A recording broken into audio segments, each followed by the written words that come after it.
السلام عليكم ورحمة الله وبركاته. إن الحمد لله نحمده ونستعينه ونستغفره ونعوذ بالله من شرور أنفسنا ومن سيئات أعمالنا. من يهده الله فلا مضل له ومن يضلل فلا هادي له. وأشهد أن لا إله إلا الله وحده لا شريك له وأشهد أن محمدا عبده ورسوله صلى الله تعالى عليه وعلى آله وصحبه وسلم تسليما كثيرا.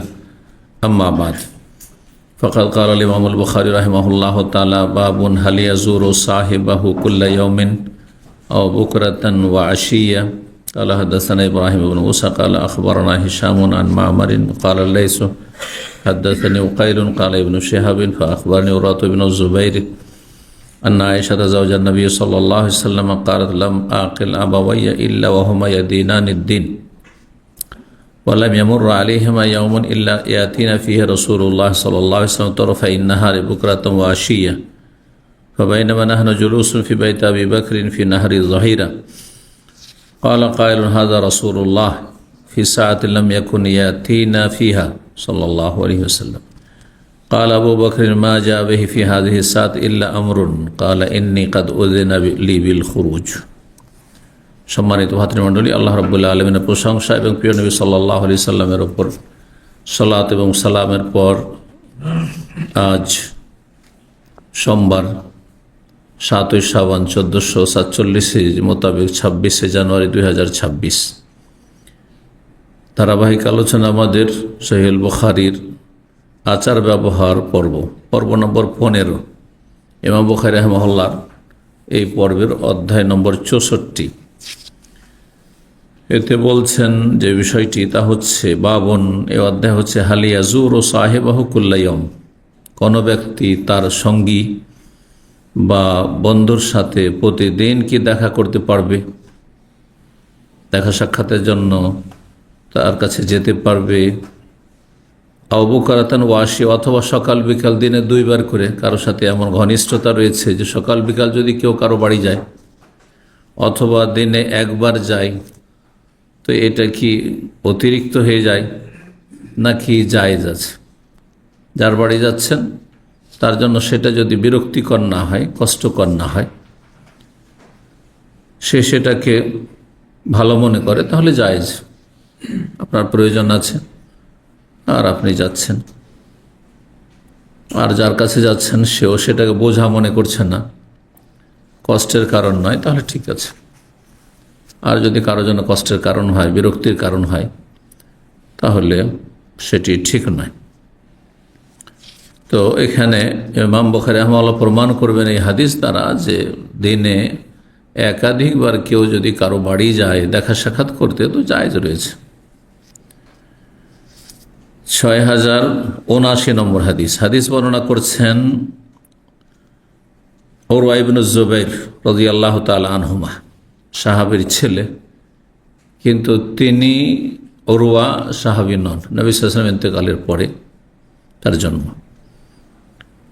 বলছেন আন্না আয়েশা যাওজান নবী সাল্লাল্লাহু আলাইহি ওয়াসাল্লাম কালাত, মা আয়েশা রাদিয়াল্লাহু তাআলা আনহা নবী সাল্লাল্লাহু আলাইহি ওয়াসাল্লাম সহধর্মিণী, তিনি বলেন: লাম আকিল আবাওয়াইয়া ইল্লা ওয়া হুমা ইয়াদিনানিদ-দ্বীন, আমি যখন থেকে আমার বাবা মাকে মনে রাখি বা যখন থেকে তাদের কথা স্মরণে হয়, তখন থেকে তারা দ্বীনে ইসলামের ওপর প্রতিষ্ঠিত ছিলেন। মানে দ্বীন ইসলাম তারা, আমার মনে পড়ছে যখন থেকে, তার আগে থেকে তারা ইসলাম গ্রহণ করেছিলেন। অর্থাৎ আয়েশা রাদিয়াল্লাহু তাআলা আনহার জন্ম মুসলিম পরিবারে।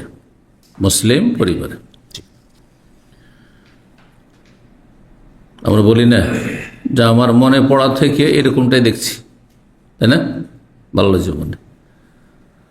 ওয়ালাম ইয়ামুররা আলাইহিমা ইয়াউমুন ইল্লা কানা ইয়াতিনা ফিহা রাসূলুল্লাহ সাল্লাল্লাহু আলাইহি ওয়াসাল্লাম তারফাইন নাহারি বুকরাতা ওয়া আশিয়া, আর এমন কোনো দিন পার হইতো না যেই দিনে রাসূলুল্লাহ সাল্লাল্লাহু আলাইহি ওয়াসাল্লাম আমাদের বাড়ি আসতেন না।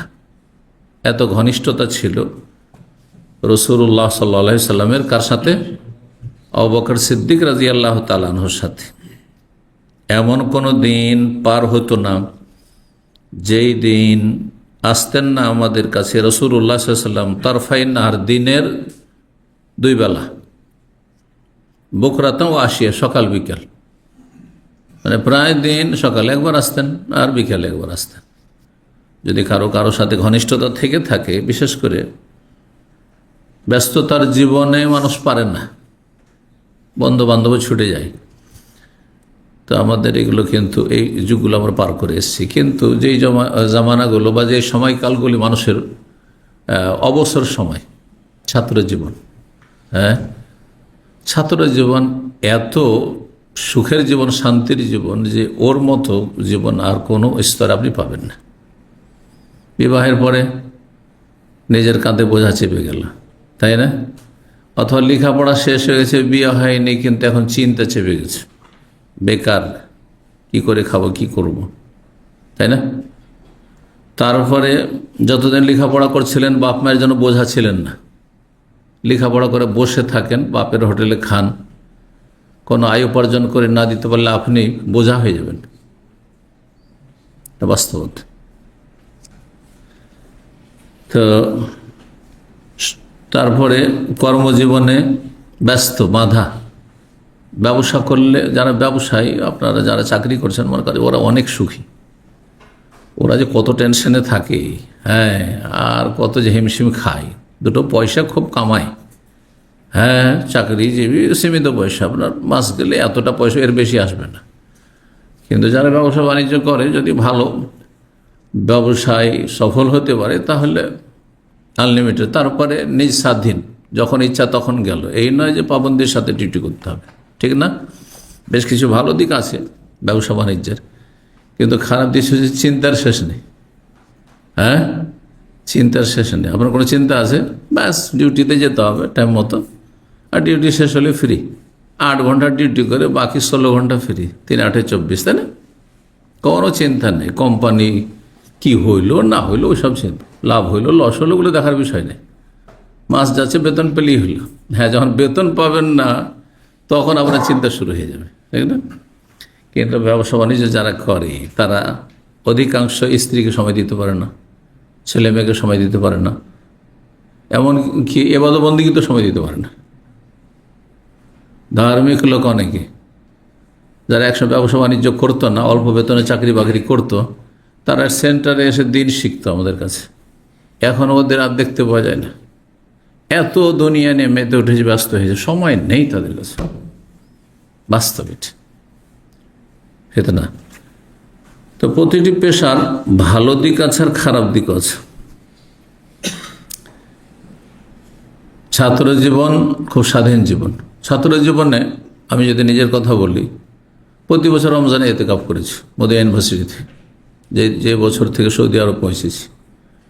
কিন্তু কর্মজীবনে এসে সেটা সম্ভব হয় না, কারণ রমজান মাস এমন একটা ব্যস্ততার মাস দাওয়াতের কাজে, যে সেই সময় আর যাওয়া যায় না, যার ফলে কোনো দিনই পারিনি। বাধা এখন, সে যেভাবে বাধা থাকার না কেন।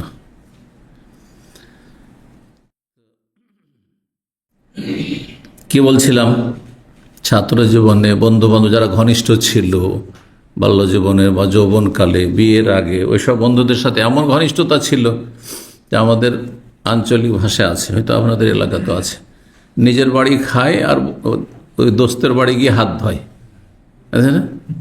এত খাতির, এত ঘনিষ্ঠতা। কিন্তু সেগুলো বিয়ের পরে আস্তে আস্তে কি হয়েছে, মনে হয় না যে এত ঘনিষ্ঠ বন্ধু ছিল। মাসকে মাস দেখা হয় না ওদের সাথে, দেশে থাকলেও গ্রামে থাকলেও হয় না, ওই খাতির নেই। তো বাল্য জীবনের বন্ধু ছিলেন আবু বকর সিদ্দিক রাদিয়াল্লাহু তাআলা আনহু, রাসূলুল্লাহ সাল্লাল্লাহু আলাইহি ওয়াসাল্লাম। রাসূলুল্লাহ সাল্লাল্লাহু আলাইহি ওয়াসাল্লামের 2.5 বছরের ছোট, 63 বছরে নবী ইন্তেকাল, আর 63 বছরে আবু বকর সিদ্দিক রাদিয়াল্লাহু তাআলা ইন্তেকাল। আর নবী সাল্লাল্লাহু আলাইহি ওয়াসাল্লামের ইন্তেকালের পরে 2.25 বছর খেলাফতে ছিলেন, খলিফা ছিলেন। তো 2 বছর, 2.25 বছরের ছোট বড়। এই সময়গুলি সমবয়স্ক না হলে আবার বন্ধুত্ব, গাঢ় বন্ধুত্ব হয় না, ঠিক না? বয়সের তারতম্যে ওইভাবে জমে না বন্ধুত্ব।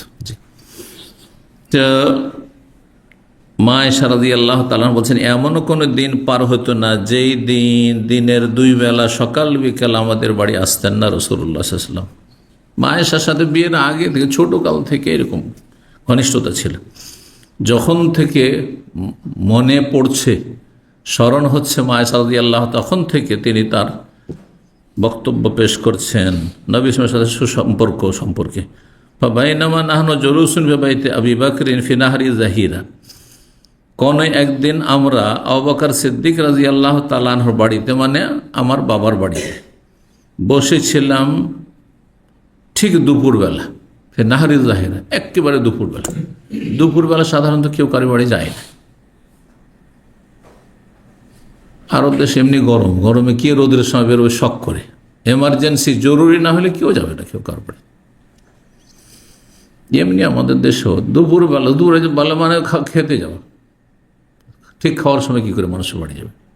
হয়তো সকালবেলা যাচ্ছেন, হ্যাঁ, অথবা বিকালবেলা যাচ্ছেন, দাওয়াত থাকে, সেটা ভিন্ন বিষয়। তো বলছে যে ঠিক দুপুরবেলা আমরা বসে আছি। কালা কায়লুন, কোনো একজন লোক বলল, যার নাম উল্লেখ করা হয়নি, হাযা রাসূলুল্লাহ সাল্লাল্লাহু আলাইহি ফি সাআতিন লাম ইয়াকুন ইয়াতিনা ফিহা, পরিবারেরই কেউ, পরিবারের কোনো সদস্য, সে মা আয়েশা রাদিয়াল্লাহু তাআলার ভাই হোক, হ্যাঁ, কেউ হোক, বলে উঠল যে এই যে রাসূলুল্লাহ সাল্লাল্লাহু আলাইহি ওয়াসাল্লাম এমন এক সময় আসছেন যেই সময় সাধারণত তিনি আমাদের বাড়ি আসেন না। সকালে আসেন আর বিকালে আসেন, বা সকাল বিকাল আসেন, কিন্তু দুপুরবেলা ঠিক প্রখর রৌদ্র, সেই সময় আসছেন। সাধারণত এই সময় তো আমাদের বাড়ি আসেন না, কিন্তু চলে আসছেন। তাহলে বাড়ি একটু দূরাদূরি ছিল। মক্কার ঘটনা, হিজরতের পূর্বে, যেই দিন হিজরত করবেন রাত্রে, সেই দিনের ঘটনা। কাল আবু বকর সিদ্দিক রাদিয়াল্লাহু তাআলা আনহু তখন বললেন এই লোকের উত্তরে, যে এ কথা বলল যে এমন এক সময় নবী সাল্লাল্লাহু আলাইহি ওয়াসাল্লাম আসছেন, দেখছি যে আমাদের দিকে আসছেন, আমাদের বাড়ির দিকে আসছেন, দূর থেকে দেখা যাচ্ছে যে সাধারণত তিনি আসেন না। আবু বকর বললেন, মা জাবি ফি হাযিহি সাআত ইল্লা আমরুন, এই সময় তিনি কোনো জরুরি কাজেই এসেছেন, হ্যাঁ, বিশেষ উদ্দেশ্যে এসেছেন, এমনিতেই দুপুরবেলা আসেননি, কোনো বিশেষ কারণ অবশ্যই রয়েছে। আসলে রাসূলুল্লাহ সাল্লাল্লাহু আলাইহি ওয়াসাল্লাম তারপরে বললেন যে তোমার সাথে আমার পার্সোনাল কথা আছে, যারা আছে তাদেরকে বের করে দাও। ছিলেন সেই সময় আয়েশা রাদিয়াল্লাহু তাআলা আনহা বাবার সামনে। তখন আয়েশা রাদিয়াল্লাহু তাআলা আনহার বিয়ে হয়ে গেছিল, নাবালিকা ছিলেন, কিন্তু উঠিয়ে দেওয়া হয়নি, যেটা স্বামীর ঘরে উঠিয়ে দেওয়া হয়, উঠিয়ে বলেন না আপনারা, আমাদের অঞ্চলে বিদায় করা, মানে শ্বশুরবাড়ি বিদায় করা, এটাও আছে পরিভাষা। তো কালা নবী সাল্লাল্লাহু আলাইহি ওয়াসাল্লাম বললেন, ইন্নী কাদ উযিনা লি বিল খুরুজ, তার আগে বললেন যে পার্সোনাল কথা আছে, সবাইকে হ্যাঁ এখান থেকে বেরিয়ে যেতে বলো। তখন বললেন আবু বকর, জি ইয়া রাসূলুল্লাহ, কেউ তো নেই, আমি আছি, আপনি আছেন, আর এটা আপনার পরিবার, আপনার সাথে মেয়ের বিয়ে দিয়েছি, আর তো কেউ নেই, কথা তো বাইরে যাবে না। কালা নবী বলে, ইন্নী কাদ উযিনা লি বিল খুরুজ, আমাকে অনুমতি দেওয়া হয়েছে মক্কা থেকে বেরিয়ে যাওয়ার। কোথায় বেরিয়ে যাওয়ার? মদিনায় হিজরতের উদ্দেশ্যে, যে মক্কা ছেড়ে বেরিয়ে পড়ো। সাহাবায়ে কেরামগণ রাসূলুল্লাহ সাল্লাল্লাহু আলাইহি ওয়াসাল্লামের অনুমতি ক্রমে হিজরত করেছিলেন, নবী সাল্লাল্লাহু আলাইহি ওয়াসাল্লামের পারমিশন যথেষ্ট ছিল তাদের জন্য। কিন্তু নবী সাল্লাল্লাহু আলাইহি ওয়াসাল্লামকে কেউ হুকুম দেবে না, আর বিনা হুকুমে মক্কা থেকে ছেড়ে চলে যাবেন মাতৃভূমি ছেড়ে না। নবী রসুল কখনো আল্লাহর বিনা হুকুমে নিজের জায়গা থেকে নড়বেন না। এই জন্য সাহাবীরা অনেকেই চলে গেছেন হিজরত করে, যখন অনুমতি পেলেন যে এত জুলম অত্যাচার হচ্ছে, আর দিন শিখা, দিনের প্রচার করা, দিন পালন করা খুব কঠিন হয়ে গেছে, মক্কায় তোমরা চলে যাও, মদিনার আবহাওয়া অনুকূলে, মদিনায় গিয়ে ইসলাম পালন করতে পারবে। সেখানে ইসলামের দিকে আগ্রহী লোকদের সংখ্যা যথেষ্ট আছে, আর তারা অলরেডি ইসলাম গ্রহণ করেছে, আর তারা সাহায্যের জন্য প্রতিশ্রুতি দিয়েছে। আর সেখানে গেলে তোমরা দিনের দাওয়াতের কাজ করতে পারবে, মানুষকে ইসলামের দিকে আহ্বান করতে পারবে, সেখানে চলে যাও। কিন্তু নবী সাল্লাল্লাহু আলাইহি ওয়াসাল্লাম বলে যে আমাকে যতদিন অনুমতি না দেওয়া হবে আমি আছি অনুমতির অপেক্ষায়। যেদিন অনুমতি পেলেন, দুপুরবেলা অনুমতি পেয়েছেন, সাথে সাথে ছুটেছেন, কারণ আবু বকর সিদ্দিক রাদিয়াল্লাহু জানাতে হবে, যেহেতু আগে থেকে কথা আছে, ইয়া রাসূলুল্লাহ আমি আপনার সাথী হতে চাই। এই হাদিসে এর আগে গিয়েছি, কিন্তু ঠিক আছে অপেক্ষা করো তাহলে। আমাকে অনুমতি দেওয়া হয়েছে মক্কা থেকে বেরিয়ে, তারপর রাতে বেরিয়ে পড়লেন। আর বেরিয়ে গিয়ে মদিনা যেদিকে তার উল্টো দিকে সৌর পাহাড়, গাড়ে সৌর, এই সৌর পাহাড়ের গুহায় 3 দিন অবস্থান করলেন। আর তারপরে যখন তল্লাশি একটু কমে আসলে তখন সেখান থেকে হিজরতের সফরে রওনা দিলেন। জি, 65 নম্বর অধ্যায় বাবু জিয়ারা। এই অধ্যায় হচ্ছে কারো সাথে সাক্ষাৎ করা। জিয়ারা মানে আজকাল বুঝছেন, এই যে জিয়ারার ভিসা খুলেছে আরব দেশে, সেজন্য জিয়ারা শব্দটি বুঝছেন, তাই না?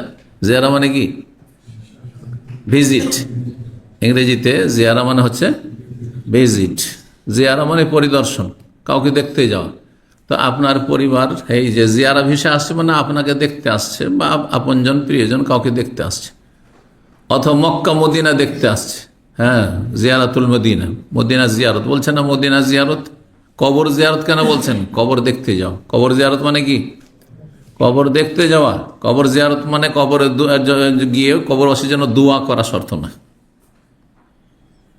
বুঝছেন না? কবর দেখতে যায় কিসের জন্য?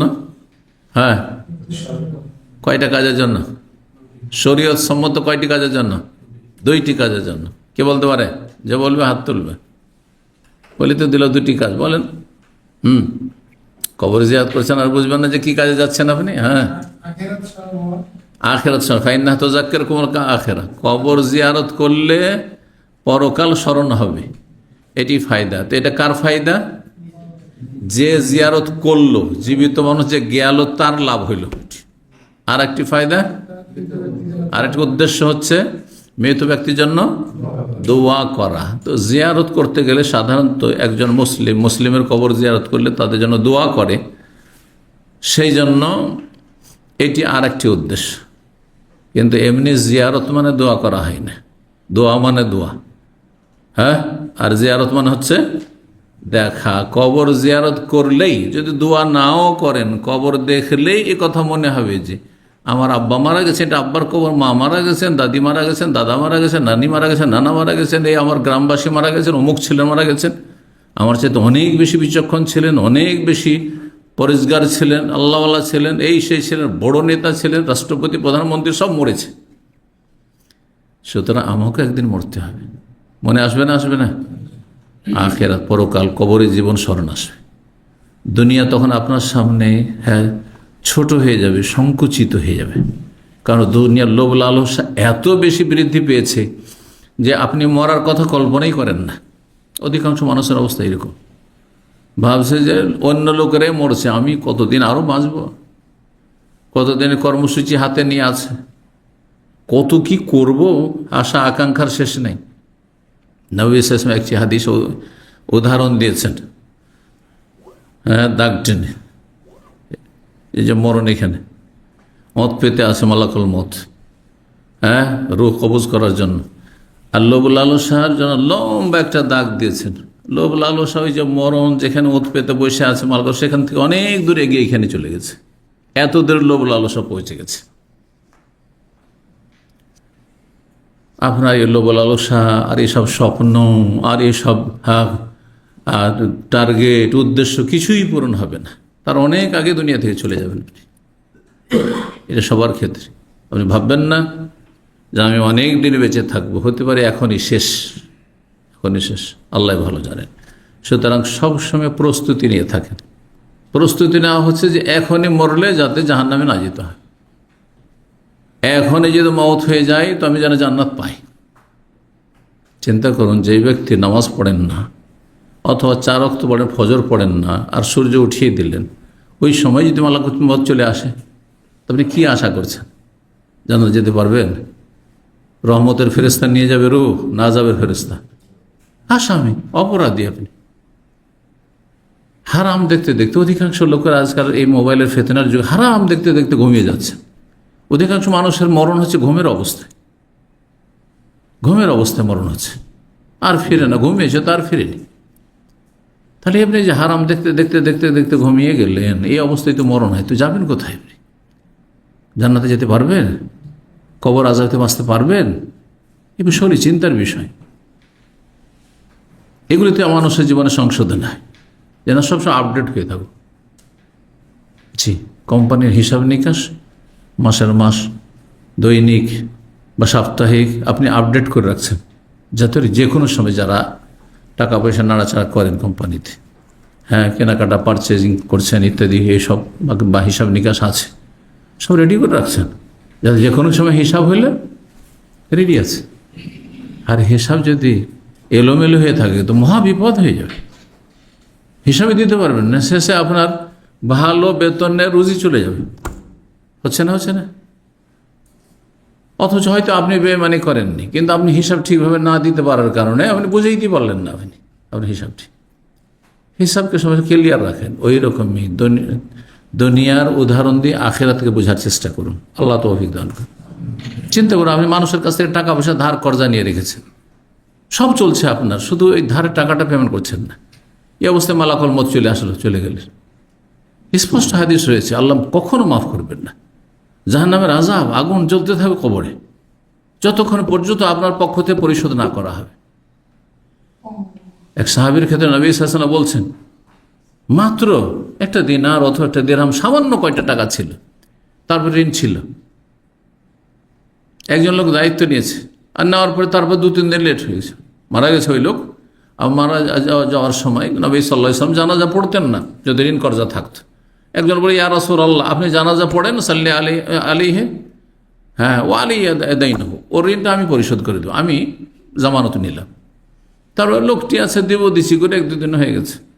নবী সাল্লাল্লাহু আলাইহি ওয়াসাল্লাম জিজ্ঞাসা করছে যে, ওই যে তুমি দায়িত্ব নিয়েছিলে, জামানত নিয়েছিলে, টাকাটা পরিশোধ করেছ ওই মৃত ব্যক্তির পক্ষ থেকে? বলছি, ইয়া রাসূল, এখনই করছি। করে এসে বলছে যে, হ্যাঁ, ঋণটা পরিশোধ করলাম। যে আল আন বারেদাত জিলদাতু, দাও দাও করে আগুনে জ্বলছিল, এখন তার শরীরটা এখন ঠান্ডা হইল।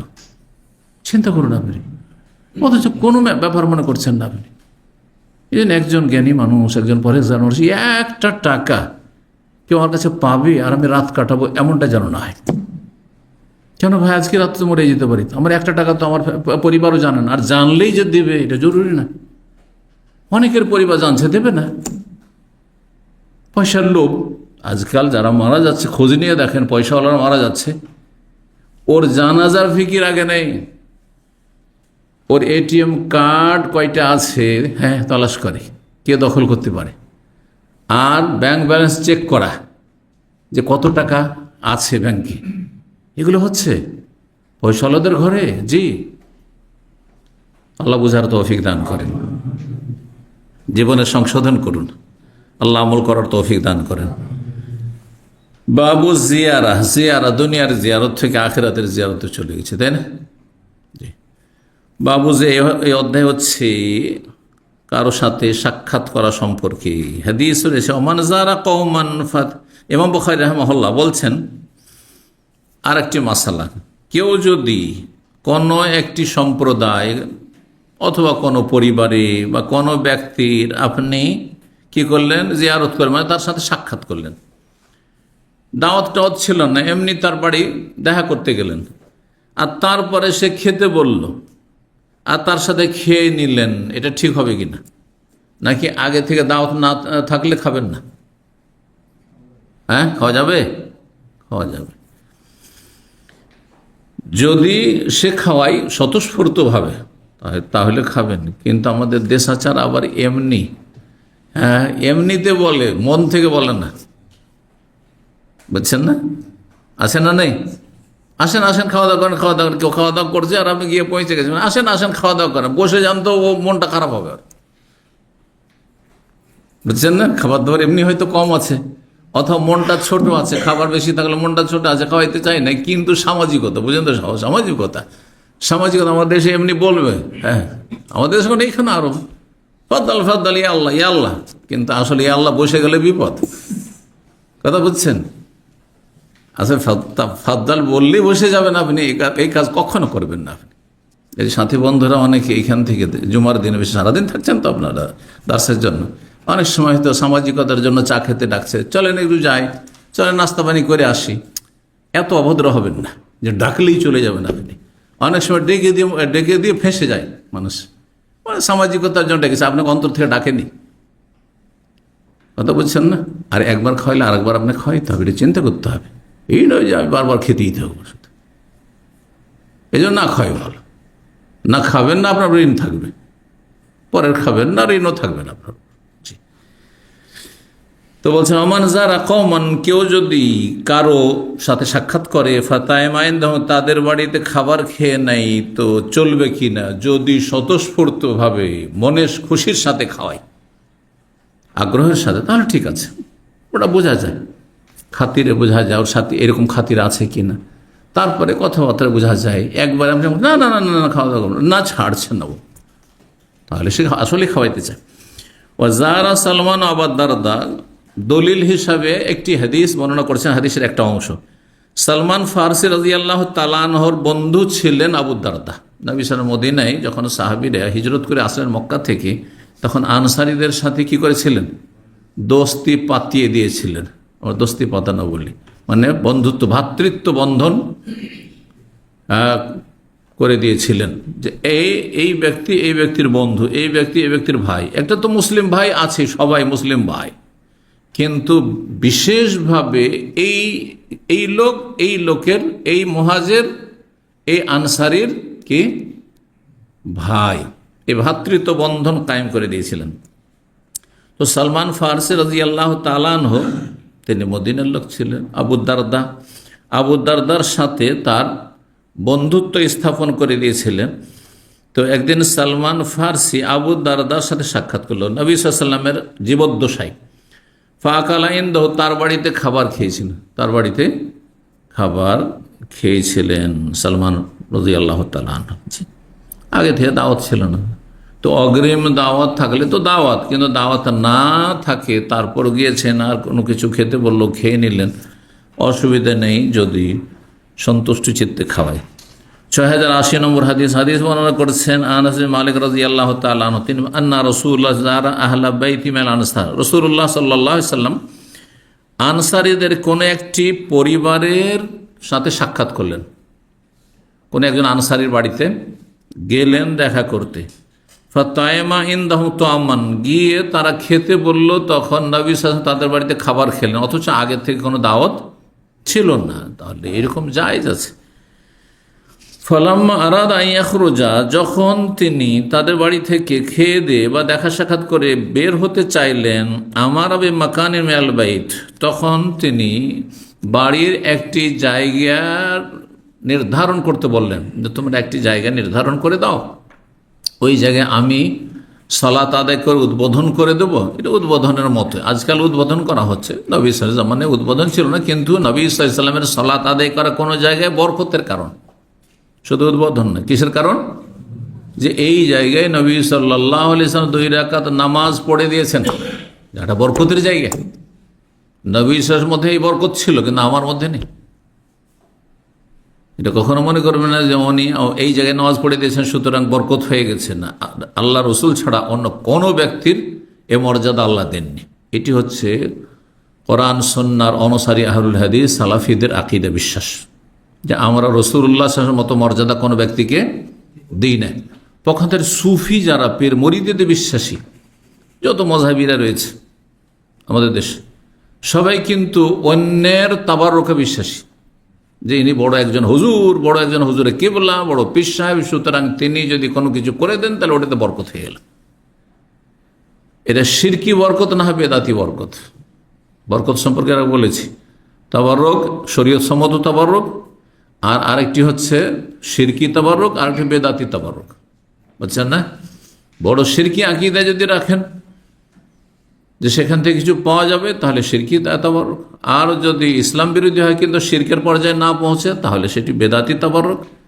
আর শরীয়ত সম্মত তাবাররুক হচ্ছে যেখানে বরকত আছে, যে জিনিসে বরকত আছে সেই বরকতে বেশি। জমজমে বরকত আছে, হ্যাঁ। তারপরে তিন জৈতুন আল্লাহ কোরআনে বর্ণনা করেছেন, শাজারাতুন মুবারাকা বলেছেন জৈতুনকে, এগুলোতে বরকত আছে, বুঝা গেছে? মধুতে বরকত আছে, মক্কা মদিনায় বরকত রয়েছে, ফিলিস্তিনে বরকত রয়েছে। কিন্তু কেউ যদি বলে যে টঙ্গী শরীফে বরকত আছে, বেদাতি বরকত, সেখানে গেলে বিশেষ কিছু বরকত পাওয়া যায় তাহলে শিরকি তাবারুক। মাজারে বরকত আছে, মাজারে গেলে মাজারে চাদর চড়াইলে কিছু পাওয়া যায়, তাহলে শিরকি তাবারুক, কোনো বরকত নেই। বুঝছেন না?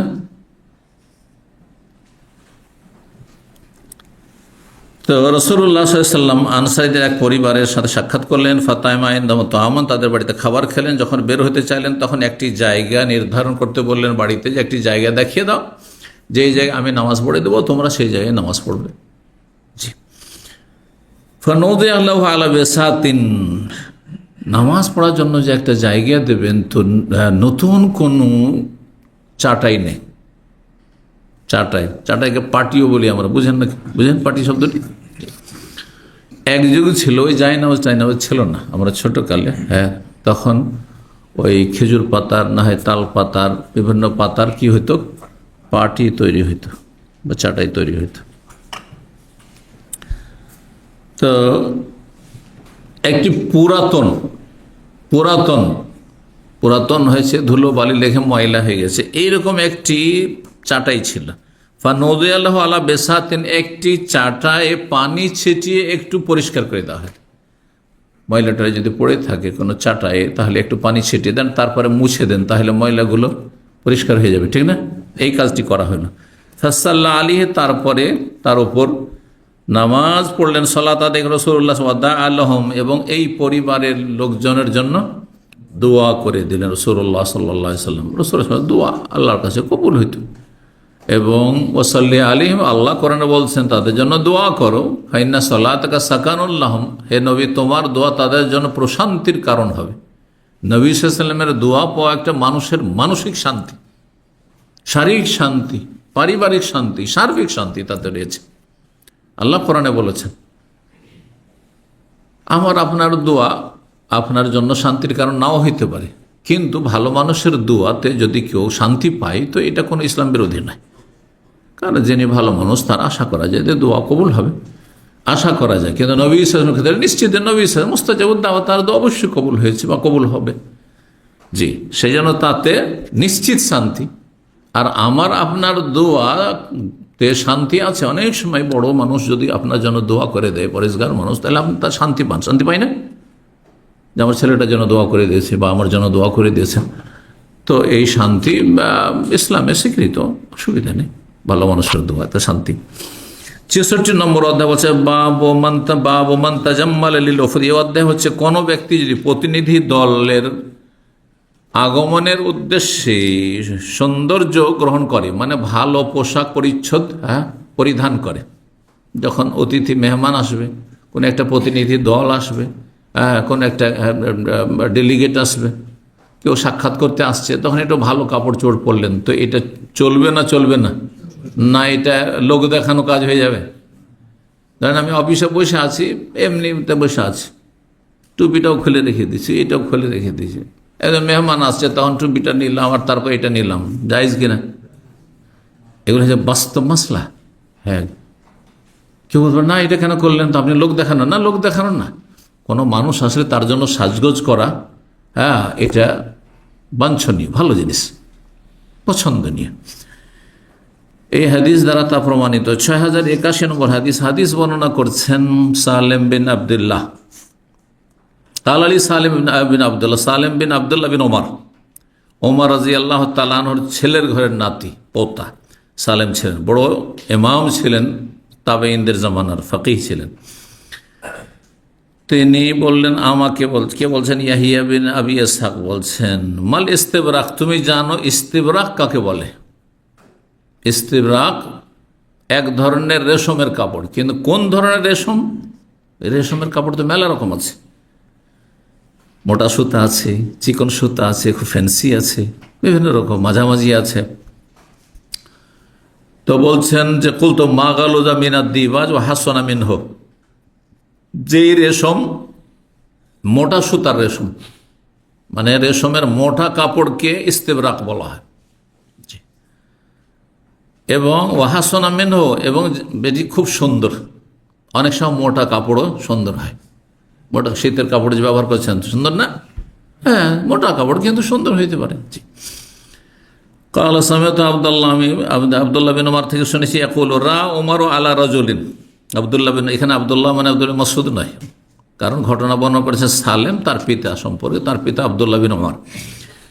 তো আবদুল্লাহ মানে সালেম তার আব্বা থেকে শুনেছেন, তিনি বলছেন যে ওমর রাদিয়াল্লাহু তাআলা আনহু দেখলেন আলা রাজুলিন, কোন একজন লোকের গায়ে, হুল্লাতান এক জোড়া কাপড়, কিসের, মিন ইস্তাবরাক, রেশমের, মোটা রেশমের দুটো কাপড় পরিধান করে আছে একজন লোক।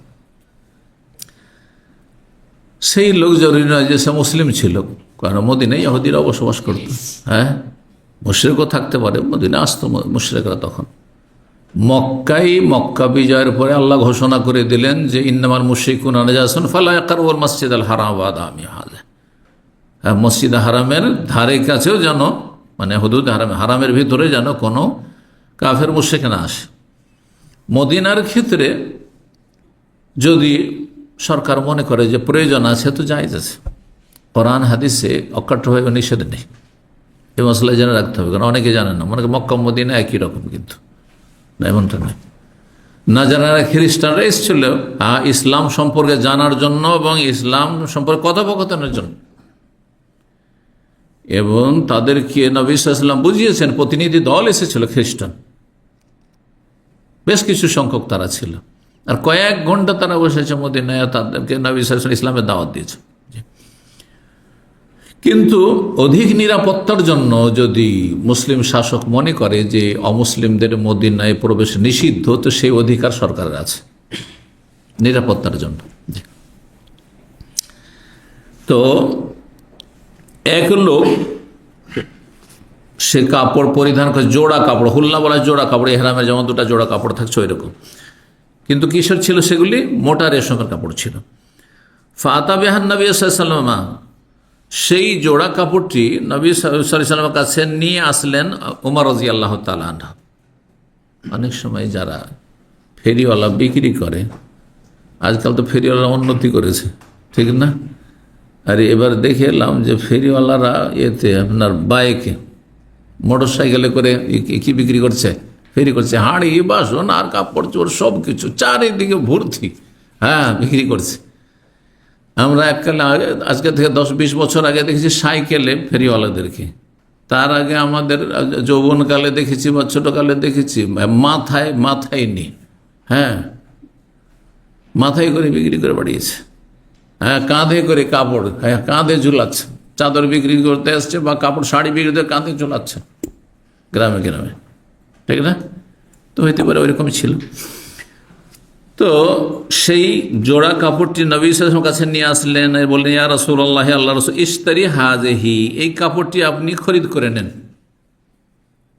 নবী সাল্লাল্লাহু আলাইহি ওয়াসাল্লামের কাছে পয়সা আছে, ওমর রাদিয়াল্লাহু আনহু পয়সা নেই।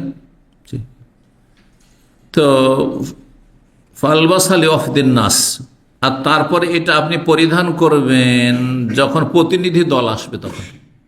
তাহলে বোঝা, প্রতিনিধি দল, বাইরের কোনো মেহমান বিশিষ্ট ব্যক্তি যদি আসে আর তার জন্য আপনি ভালো পোশাক পরেন, তো সেটি পছন্দনীয় কাজ। আর এটা পরম্পরা চলে আসছে আগে থেকে। ওমর রাদিয়াল্লাহু তাআলা এটা দেখেছেন যে কোনো বিশিষ্ট ব্যক্তি আসলে তার জন্য একটু ভালো কাপড় পরিধান করে। এখান থেকে আপনি ফিকহি মাসলা মেলা ইস্তেমবাদ করতে পারেন। তার মধ্যে একটি হচ্ছে অফিস ড্রেস, ঠিক না?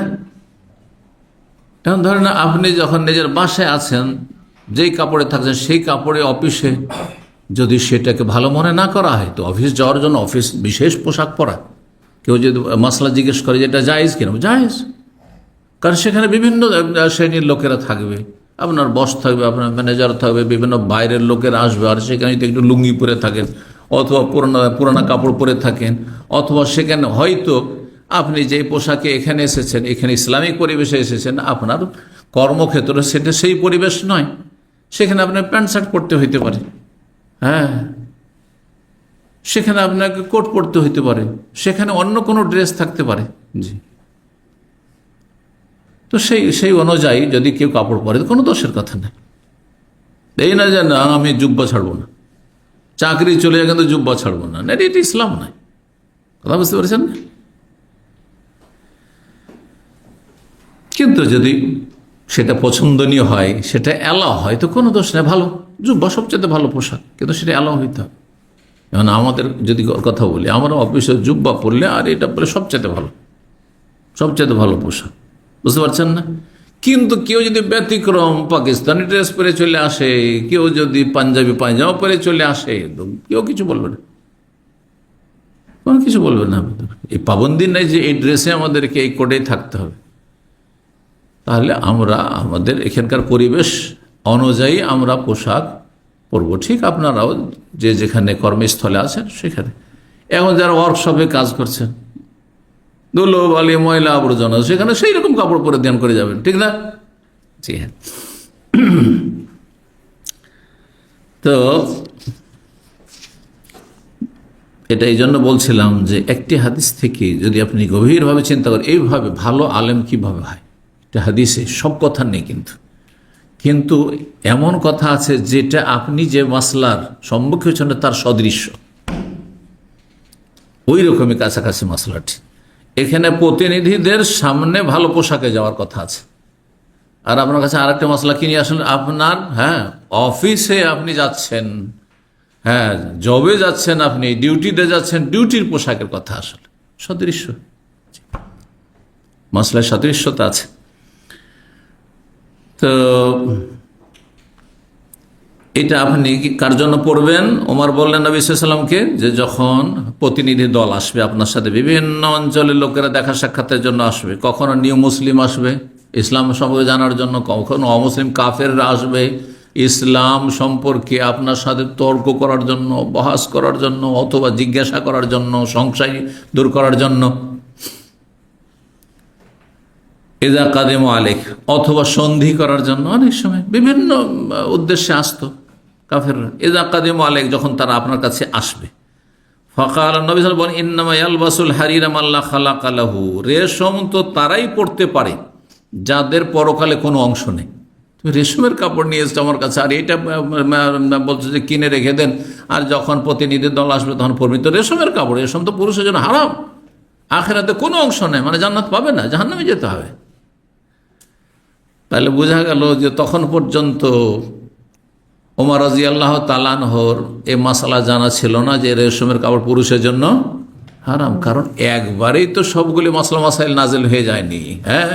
ধারাবাহিক একটা দুটা করে প্রতিদিন নতুন নতুন মাসলা ওহী হচ্ছে, আর মাসলা নবী সাল্লাল্লাহু আলাইহি ওয়াসাল্লাম সাহাবা ইকরামদেরকে জানাচ্ছেন। তারপরে তখন তো এরকম মাধ্যম ছিল না, রেকর্ড করলাম আর সারা দুনিয়া দিয়ে ছেড়ে দিলাম, পৌঁছে গেল। যে কয়জন এসে সে কয়জন জানলো, আর বাকি যারা আসেনি তারা জানতেই পারলো না। এটাও তো হইতে পারে, ঠিক না? অনেক সময় একটা জুনিয়র সাহাবী একটা মাসলা সামনে ছিলেন, উনি জেনে চলে গেছেন, কিন্তু সিনিয়র, উনি অনেক সিনিয়র, কিন্তু তিনি ছিলেন না, সেদিন জানতে পারেননি, এমনটা হইতো। জি, ফামাজা ফিজা আলাইকুম মামাজা। তারপরে এই কথা বলার পরে যতদিন যাওয়ার চলে, বেশ কিছুদিন চলে গেল, এক কথায় বেশ কিছুদিন সময় গড়িয়ে গেল। সুম্মা ইন্নান নবী সাল্লাল্লাহু আলাইহি ওয়াসাল্লাম বাআসা ইলাইহি হুল্লা, তারপরে একদিন নবী সাল্লাল্লাহু আলাইহি ওয়াসাল্লাম এক জোড়া কাপড় পাঠিয়ে দিয়েছেন। আর যেই কাপড়টি পাঠিয়েছেন নবী সাল্লাল্লাহু আলাইহি ওয়াসাল্লাম উমরের কাছে উপঢৌকন গিফট হিসাবে, সেটাও রেশমের ছিল। রেশম সম্পর্কে কি বলেন নবী সাল্লাল্লাহু আলাইহি ওয়াসাল্লাম? যে রেশম তো তারাই পরবে যাদের পরকালে কোনো অংশ জান্নাতে নেই, যদি পুরুষে রেশম পরে তাহলে। তারপরে বেশ কিছুদিন পার হওয়ার পরে এক জোড়া রেশমের কাপড় পাঠিয়ে দিয়েছেন। ফাতা বেহান নবী সাল্লাল্লাহু আলাইহি ওয়াসাল্লাম, তখন ওমর রাদিয়াল্লাহু তাআলা সেই কাপড়টি নবী সাল্লাল্লাহু আলাইহি ওয়াসাল্লামের কাছে এসে গেছেন, যে কাপড়টাকে নিয়েই যায়, কিভাবে পাঠিয়ে দিলেন আমার জন্য, আমি কি জাহান্নামে যাব না? ফাকালা, এসে বললেন, বাস্তা ইলাইয়া বিহাযিহি, এটা আপনি আমার কাছে পাঠিয়েছেন। অন্য হাদিস রয়েছে যে নবী সাল্লাল্লাহু আলাইহি ওয়াসাল্লাম তাকে গিফট করেছিলেন, হাদিয়া দিয়েছিলেন। ওয়াকাদ কুলতা ফি মিসলিহা মা কুলতা, অথচ এই ধরনের কাপড় সম্পর্কে আপনি যা বলার তো ইতিপূর্বে বলেছেন। অর্থাৎ যদি এই ধরনের কাপড় কোনো পুরুষ পরে তাহলে আখিরাতে কিছু পাবে না, জান্নাত পাবে না। কালা, তখন নবী সাল্লাল্লাহু আলাইহি ওয়াসাল্লাম কি বললেন? ইন্নামা বাসতু ইলাইকা লিতুসিবা বিহা মালান, আমি তোমার কাছে এটা মূলত এই জন্য পাঠিয়েছি যে সেটা দিয়ে কিছু সম্পদ হাসিল করে, মানে বিক্রি করে তোমার কাছে পয়সা হবে। এই নয় যে তোমাকে ব্যবহার করতে দিয়েছি, তুমি হয়তো বিক্রি করে দিবে, বিক্রি করে সেটা দিয়ে তোমার কি হবে, পয়সাটা কাজে লাগবে তোমার, অথবা কাউকে তুমি সেটি উপঢৌকন দিয়ে আর কাউকে দিয়ে দিবে। এমন কোনো কাপড় দিল যেটা আপনার কাজে লাগবে না, কিন্তু আপনার স্ত্রীর কাজে লাগবে, আপনার মেয়ের কাজে লাগবে, নেওয়া যাবে না? রেশমের কাপড়, ধরেন আপনাকে কেউ একটা আংটি দিচ্ছে গিফট, না না না না না না, হারাম, আমি নেব না, বলবেন নাকি? কিসের আংটি? স্বর্ণের আংটি। চাঁদের আংটি হলে জায়েজ আছে পুরুষের জন্য, চাঁদের আংটি শুধু, অন্য কিছু না। কিন্তু স্বর্ণের একটা আংটি দিচ্ছে, তা আপনি কি বলবেন? বলবেন যে নেব না? সংশয় নিরসনের জন্য বলতে পারেন যে ভাই এটা কি আমাকে ব্যবহার করার জন্য দিচ্ছেন? যদি বলে হ্যাঁ আপনাকে ব্যবহার করার জন্য, আমার জন্য হারাম, তখন বলবেন জানে না, ও জাহেল, অনেকেই জানে না। হ্যাঁ, আমাদের সমাজে জানে না। কোনো একবার আমার মামা কলেজ পড়ার লোক ছিলেন, তো উনি বিয়ে করেছেন, আর তারপরে আমি তখন মাদ্রাসার ছাত্র, 2য় 3য় 4th ক্লাসের, মানে মিসকাতটা ধরেছি হয়তো, একবারে তখন 13-14 বছর বয়স এরকম হবে। তো দেখছি যে শ্বশুর বাড়িতে একটা আংটি দিয়েছে, তা বলে মামা এই আংটি তো হারাম পুরুষের জন্য, তো এই আংটি কেন? আমার চাইতে বড় মামা তো বলছে যে বাবা এটা তো একটা আংটি নাকি জায়েজ, আমাকে বলছে একটা আংটি জায়েজ পুরুষের জন্য। আমি দেখি কেন? তো বলছে আমি যদি কোনো জায়গায় মারা যায় তো আমার কাফন দফন কি দিয়ে হবে? এটা হচ্ছে বাঙালি ফতুয়া বাঙ্গালিয়া, কথা বুঝতে পারছেন না? বাঙালি ফতুয়া। এই ফতুয়া শুধু আমার মামাই বলেননি, এটা হয়তো হাজার হাজার লক্ষ লক্ষ বাঙালি মনে করে যে আংটি, একটা স্বর্ণের আংটি যদি আপনার হাতে থাকে, কোনো জায়গায় মারা গেলে ওইটা দিয়ে আপনার কাফন দাফন হবে। কাফন দাফন করা কার ওপর ফরজ? মুসলিমদের ওপর। কথা বলছেন নাকি? আপনার যদি নিজের পয়সা না থাকে তো ওই এলাকার মুসলিমদের ফরজে কিফায়া,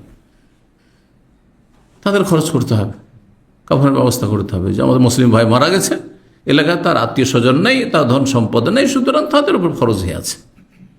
আপনি হারাম রাখবেন, হারাম ব্যবহার করবেন এই জন্য যে কোথাও মরে গেলে যাতে করে কাফন দাফন হয়, এ ফতো কোথায় পেলে নেবে?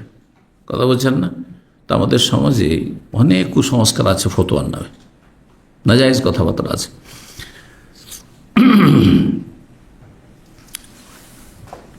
ফাকানা ইবনে ওমর ইয়াকরাহুল আলাম ফি সাবিলি হাদাল হাদিস। এই হাদিসের কারণে, এই হাদিস জানার পরে আব্দুল্লাহ বিন ওমর রাদিয়াল্লাহু তাআলা আনহুমা কোনো কাপড়ে যদি রেশম খচিত থাকতো, মানে কিছুটা রেশমের অংশ থাকতো, ধর পাড়, গোটা কাপড়টা হচ্ছে সুতি কাপড় অথবা পলিস্টার কাপড়, আর কিছু আছে, কিন্তু তার যে পাড়গুলো রয়েছে, হ্যাঁ, এই পাড়টা হচ্ছে কিসের? রেশমের। এটাকে তিনি ঘৃণা করতেন। মাকরু মানে সেটিকে মাকরু তাহরিমি, মানে সেটিকে নাজায়েজ মনে করতেন। তো এই ক্ষেত্রে এর আগে একবার বলেছি যে এই ক্ষেত্রে বিভিন্ন রকমের হাদিস রয়েছে, কিছু হাদিস জায়েজ প্রমাণ করে, কিছু হাদিসে নাজায়েজ রয়েছে। সামান্য যদি থাকে, সামান্য কিছু যদি থাকে তাহলে সেটা জায়েজ। হ্যাঁ, সামান্য যদি 1 থেকে 2 আঙ্গুল সমান থাকে, গোটা কাপড়ে 1 থেকে 2 আঙ্গুল সমান থাকে এইরকম, তাহলে জায়েজ রয়েছে। আর এর বেশি যদি হয় তাহলে জায়েজ নয়। জি, তারপরে বেঁচে থাকা ভালো, এতটুকু তো বেঁচে থাকা ভালো, সামান্য যেন কাপড়ে না থাকে। গোটা কাপড়টা যদি মিক্স থাকে, যেমন এই কাপড়টাই, যে কোনো কাপড়ে একটা লম্বা সুতা আছে আর একটা আড়াআড়ি সুতা আছে। তাঁতিদের ভাষায় একটাকে তানা বলে, ওই যে টানা যেটা সুতা, লম্বা সুতা, ওইটার নাম তানা, আর একটা যেটাতে বোনানি হয় এটাকে বানা বলে তাদের ভাষায়। কারণ আমি তাঁতিদের বাড়িতে 4 বছর লজিং খেয়েছি, জায়গির খেয়ে মাদ্রাসায় লেখাপড়া করেছি, ওই জন্য এগুলো জানি। তখনকার যুগে পাওয়ার লুম ছিল না, মানে কারেন্টে চলতো না, বিদ্যুতে চলতো না, তখন হ্যান্ডলুম ছিল, হাতে খাটখট করে কাপড় বোনাত, বুঝছেন না? তো এই যে ছোটকালকার এই অভিজ্ঞতাগুলি আছে। তো ওরা সুতাকে টানতো, আম বাগানের ভিতরে লম্বা করে সুতা টানতো, আর তারপরে তখন ওইটাকে পেঁচিয়ে নিয়ে এসে তারপরে ফিট করে দিয়ে তারপরে কত কষ্ট করে যে কাপড় বোনাতো, সেই লুঙ্গি আর সেই শাড়িগুলো, সে মোটা সেই যুগের কথা বলছি। আর তারপরে যখন বেনারসি শাড়ি তো শুনেছেন, মানে রেশমের শাড়ি, তো বেনারসে লেখাপড়ার কালে তো ডানে বামে শহরে মুসলিম মহল্লা করতে, মুসলিমরা এগুলো কাজ বেশি করে, এই মুসলিমদের পেশায় যে আপনার রেশমের শাড়ি বানানো বেনারসে। তো সেগুলি তখন দেখতাম। আর তখনকার যুগে বেনারসে 1985-86 ছিলাম, তখন অলরেডি ওই পাওয়ার লুম চলে এসছে, পাওয়ার লুম বুঝেন? যেটা পাওয়ারে চলে মানে কারেন্টে চলতে, বিদ্যুতে, শুধু আপনাকে ধরে থাকতো আর বিদ্যুতে আর খাটখট চলছে, আর ওই হাতের মেহনত আর পায়ের মেহনত লাগতো না। যাই হোক, কি বলছিলাম, যদি এমন কোন নকশা থাকে যেটা রেশমের কাপড় দিয়ে তৈরি করা হয়েছে, সেটিকেও অপছন্দ করতেন, নাজায়েজ মনে করতেন আব্দুল্লাহ বিন উমর রাদিয়াল্লাহু তাআলা আনহু। 67 নম্বর অধ্যায় বলছেন বাবুল ইখাই ওয়াল হিলফি। অধ্যায় হচ্ছে ভ্রাতৃত্ব বন্ধন সম্পর্কে এবং প্রতিশ্রুতি বন্ধন সম্পর্কে। একটা হচ্ছে ভ্রাতৃত্ব বন্ধন, মানে একজন আরেকজনের সাথে দোস্তি কায়েম করল। আমাদের দেশে একসময় দোস্তি পাতানো হইত, হ্যাঁ। আরব দেশে কি হইতো, মোয়াখাদ বলা হতো, যেটা আবিষ্কার করেছিলেন, মানে একজন আর একজনকে বলতো তুমি আমার ভাই আর আমি তোমার ভাই, আমি তোমার ভাই আর তুমি আমার ভাই। জাহিলি যুগে এটা এত বেশি শক্তিশালী ছিল এই সম্পর্কটি, যে নিজের মায়ের পেটের ভাই যেমন মিরাসে ভাগ পেত, ধন সম্পদে ভাগ পেত, মারা গেলে সেও ওই রকম ভাগ পাবে। এটাকে ইসলামে রহিত করা হয়েছে।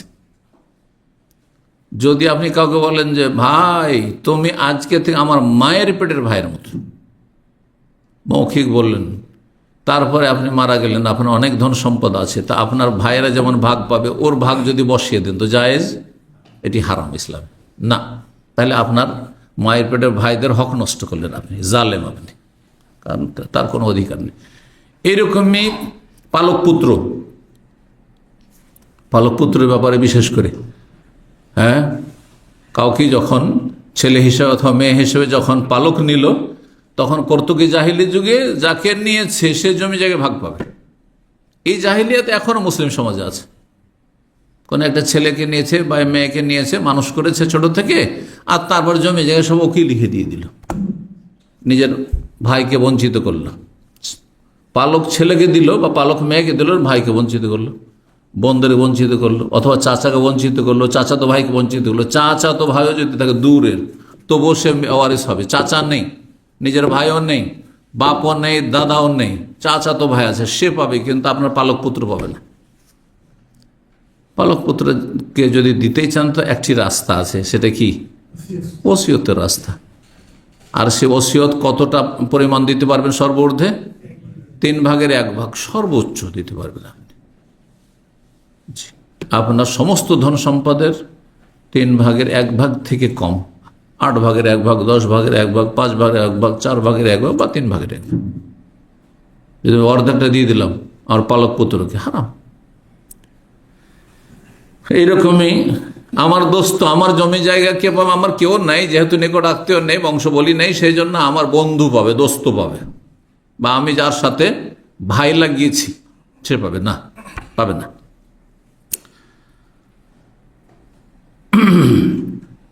তো ভ্রাতৃত্ব বন্ধন।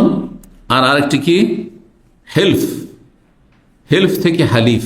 আরব দেশে যে শাসন ব্যবস্থা ছিল সেটা গোত্রীয় শাসন ছিল, মানে একটা বংশ, আর তার যিনি বড় ব্যক্তি হইতেন, বুজুর্গ হইতেন, তাকে সর্দার বলতো, সৈয়দ বলতো, আর সেই সর্দারই সব বিচার আচার করত।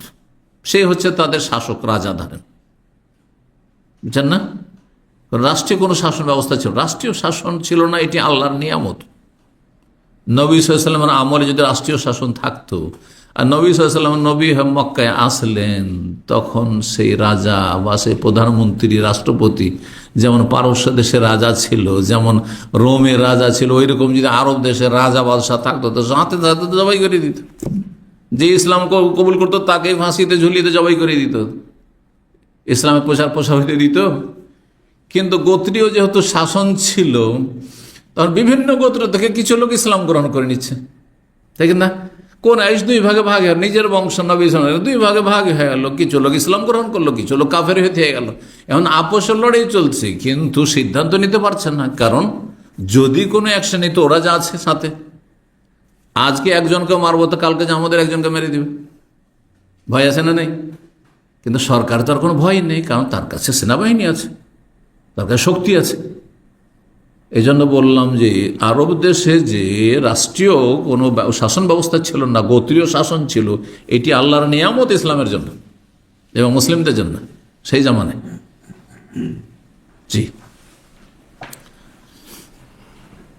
তো তখন করতো কি, এখন আরব দেশে লুটতারাজ খুব বেশি ছিল, লড়াই বিবাদ খুব বেশি ছিল।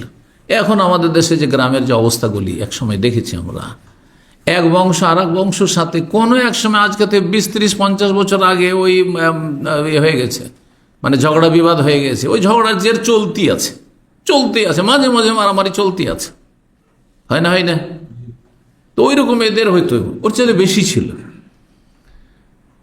তখন সাহায্যের জন্য অন্য বংশের সাহায্য নেওয়ার প্রয়োজন হইত। এক বংশ আর এক বংশের সাথে লড়াই করে সেখানে হেরে যাবে, তখন সবাই নিজের ফেভারে কিছু বংশকে রাখত, চুক্তি করতো তাদের সাথে যে দেখো, আমরা আর তোমরা, আমাদের বংশ আর তোমাদের বংশ, আমরা মিত্র, হ্যাঁ, হলফ করছি, হলফ থেকে, হলফ মানে শপথ করে আমাদের এই প্রতিশ্রুতি বন্ধনকে শক্তিশালী করছি যে তোমাদের উপর যদি আক্রমণ হয় তো আমরা আছি সাথে, আর আমাদের উপর আক্রমণ যদি হয় তাহলে তোমাদের উপর যেন আক্রমণ করা হইলো, হ্যাঁ, ডাকে সাড়া দেবে, ছুটে আসবে। এইভাবে কুরাইশ বংশের আর এক বংশের সাথে আপনার হেলফ মানে প্রতিশ্রুতি বন্ধন, আর এক বংশের সাথে আপনার প্রতিশ্রুতি বন্ধন, এইরকম হইতো। তো এগুলোকে বলা হয়তো হালিফ। তো এটা যদি কেউ করে তো জায়েজ কিনা? এখন যারা গ্রামে বসবাস করেন, গ্রামীণ পলিটিক্স বুঝেন তো, শহরে গুলো নাই, কিন্তু শহরে কেউ কাউকে তেমন চেনেও না, নিজের কাজ করছে, কারোর সাথে ব্যক্তি শত্রুতা আছে, ক্ষতি করে দিল হয়তো, কিন্তু এক বংশ আর এক বংশ এগুলো নাই আসলে, মানে বংশীয় বিষয়টা শহরে সাধারণত নেই, কারণ ছড়িয়ে ছিটিয়ে লোক আছে, বিভিন্ন অঞ্চলের লোকেরা এসে শহরে জমা হয়েছে সিটিতে, কিন্তু গ্রামে একই বংশের লোকেরা আছে বা দুটো বংশের লোকেরা আছে, আর দুই বংশ মিল হচ্ছে না, এইরকম হয়ে থাকে। তো এইরকম যদি কারো সাথে প্রতিশ্রুতি বন্ধনে আবদ্ধ হয় তাহলে জায়েজ কিনা? মাসলা কি বুঝলেন? মাসলা, আপনার বংশ আর আপনার গ্রামে আর একটা বংশ বা পাশের গ্রামে আর একটা বংশ আছে, মারামারি ঝগড়া বিবাদ মাঝে মধ্যে লেগে থাকে। তো এক বংশ আর এক বংশের সাথে যদি এরকম মিত্রতার বন্ধন অথবা প্রতিশ্রুতি বন্ধন স্থাপন করে তাহলে সেটা চলবে না চলবে না? হ্যাঁ, আর একটি প্রশ্ন হচ্ছে, এর প্রয়োজন আছে না নেই? আছে। তো ইসলাম আপনাকে আমাকে কি করলো তাহলে? শিখালো না কিছু? আল্লাহ আমাদেরকে ইসলাম দিয়ে একত্রিত করেছেন, আমরা মুসলিম উম্মাহ, মুসলিমের ভাই, এই ভ্রাতৃত্ব তো আল্লাহ ইসলাম দিয়ে কায়েম করে দিয়েছেন, কথা ঠিক না? তাহলে তারপরে আবার এর অতিরিক্ত ইসলামিক ভ্রাতৃত্ব বাদ দিয়ে আবার এক বংশের আর এক বংশের সাথে, অত এই বংশ মুসলিম ওই বংশ মুসলিম, তাদের সাথে প্রতিশ্রুতি বন্ধনে আবদ্ধ হইতে হবে, এর প্রয়োজনটা কি? আল্লাহ বলছে ওয়াজকুরু নি'মাতাল্লাহি আলাইকুম, আল্লাহর নিয়ামতকে স্মরণ করে, ইয কুনতুম আদাআন, তোমরা পরস্পরের শত্রু ছিলে একসময়, জাহিলি যুগে, ইসলামের পূর্বে তোমরা দুশমন ছিলে, কেউ কারোর সাথে মিল রাখতো না, খুনের রক্তের পিপাসু ছিলে। ফাআল্লাফা বাইনা কুলুবিকুম, তোমাদের অন্তরে আল্লাহ সম্প্রীতি ভালোবাসা সৃষ্টি করে দেন ইসলাম ইমানের মাধ্যমে, যে আমার মুসলিম ভাই, মুসলিম বোন। ফাসবাহতুম বিনি'মাতি ইখওয়ানা, আল্লাহর নিয়ামতে অনুগ্রহপূর্বক তোমরা কি হয়ে গেলে? ভাই ভাই হয়ে বলে। ইসলামী ভ্রাতৃত্ব সবচেয়ে বড় বন্ধন।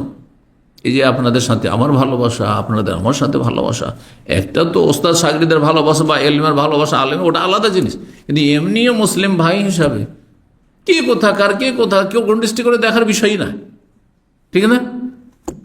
কারণ আপনি আমার মুসলিম ভাই, এটা সবচেয়ে বড় সম্পর্ক। এই শিক্ষা তো ইসলাম দিয়েছে, আর এই নিয়ামত তো আল্লাহ ইসলামের মাধ্যমে দিয়েছেন। তার অতিরিক্ত আবার প্রতিশ্রুতি বন্ধনের কোনো প্রয়োজন নেই। প্রতিশ্রুতি বন্ধন যদি তারপরেও কারো সাথে খাতির বেশি থাকে, এক বংশের সাথে খাতির বেশি, আর এক বংশের সাথে হয়তো খাতির নেই, এটা আপত্তিকর নয়। কিন্তু কখন আপত্তিকর হবে? সেটা যদি আপনি জালেমেরও সাথ দিয়ে দেন, তখন হারাম হয়ে যায়।